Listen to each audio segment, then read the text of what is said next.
wanted to change my life. And I think most people that are miserable or that are really like dying to be great and dying to have more, we want to change. We want to live a better life. We want to create more for our families. We want to be happier.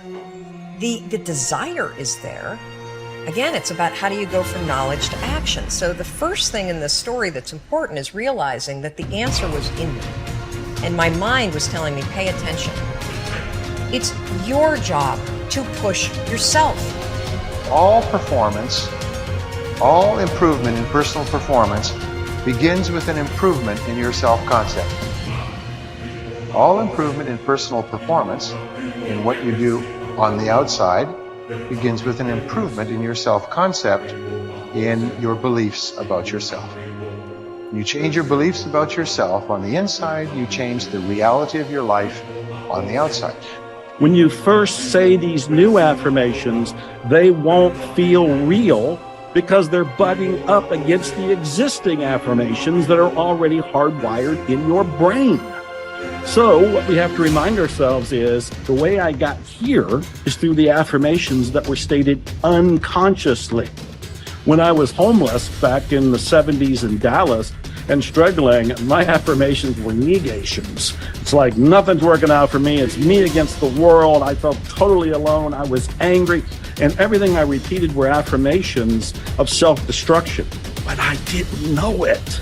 When we introduce new affirmations, we're going to feel like, oh, I'm just lying to myself. Of course you're lying to yourself. You're starting a new self-creation at this very point in time. As you keep repeating it, you'll get more comfortable with it. It'll rewire your brain, and it'll start to become the new truth. It'll become second nature to you, to the point where you don't think about it anymore, because now you have a new mindset. How did you get it? By creating a new habit, the habit of positive affirmations. And so as you begin to look at where you want to go, beginning to embrace that, it's possible. I'm blessed and highly favored. I've got a lot going for me. I got some good stuff in me. And it's possible that I can bring my greatness out here in the universe. That I can do what I want to do. It's possible I can write my own book. I can have my own business. I can take the trip and travel around the world. It's possible. I can bounce back from adversity and reinvent my life. It's possible. Regardless of where I am, the things can get better for me. It's possible. Most people try to create a new personal reality as the same personality, and it doesn't work. We literally have to become someone else. In other words, thoughts are the language of the brain, and feelings are the language of the body. And how you think and how you feel creates a state of being. So most people have experiences in their life that brand them emotionally. They feel fear, they feel anger, they feel bitterness, they feel frustration, they feel insecurity. And those emotions then become part of their identity. So once they think certain thoughts that turn on certain circuits in their brain that are equal to their insecurity, and then they feel insecure. The moment they feel insecure, they think more insecure thoughts, which makes more chemicals for them to feel insecure. And the repetition of that cycle over time conditions the body to subconsciously become the mind of insecurity.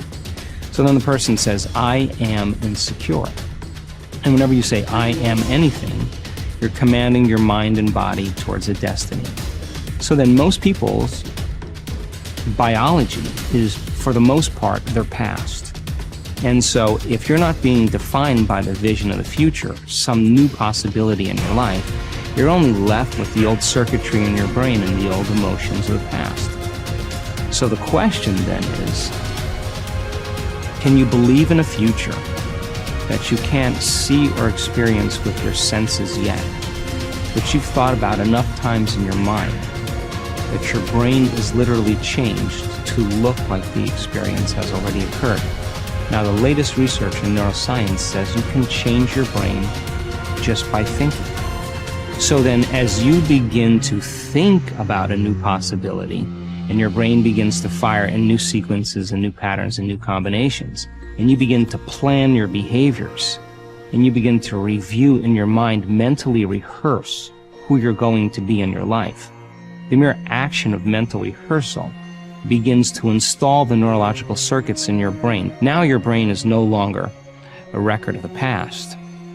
Now it's in fact a map to the future. And if you were then to begin to emotionally embrace your future before it's made manifest, in other words, you're not waiting for your healing to feel wholeness. You're not waiting for your new relationship to feel love. You're not waiting for the mystical moment to feel awe.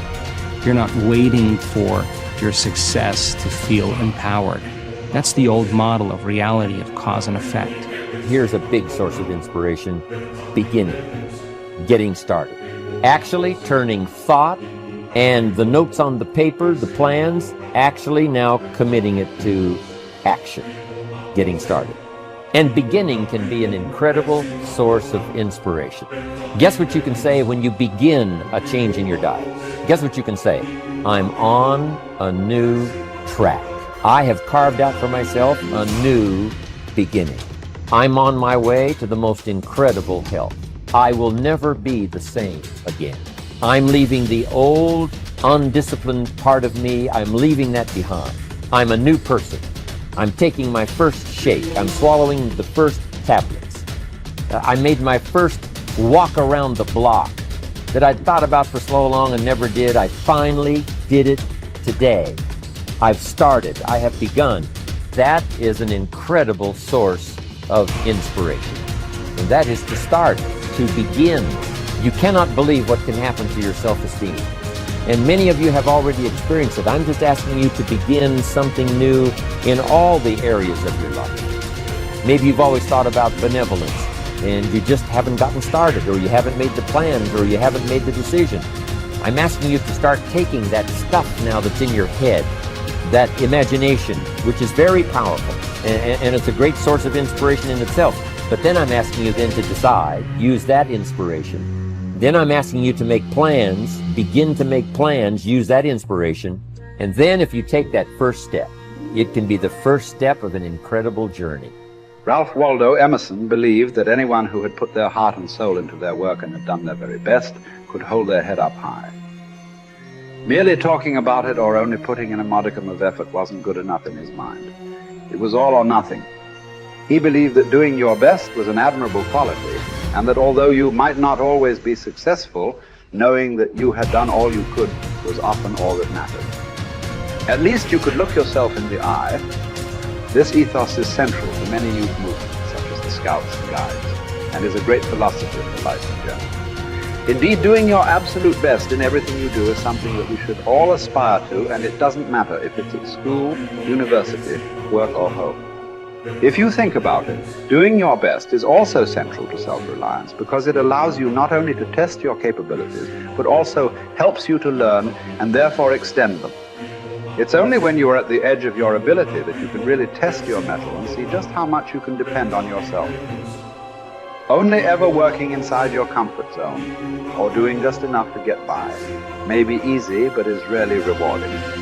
And it never allows you to develop into a fully rounded person or realize your full potential. One thing we can take away from our time at school is the way in which we were appraised.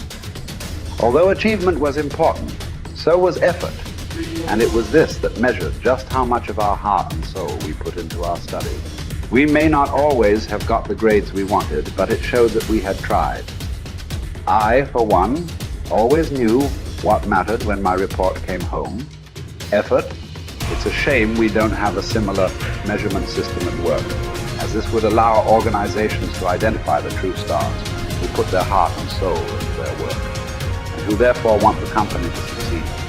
When you are working on your next task, give it your full concentration and really put the effort in to produce the best possible end result. Even if it doesn't lead to glittering success, you should be proud of yourself for doing your very best. No man fails who does his best.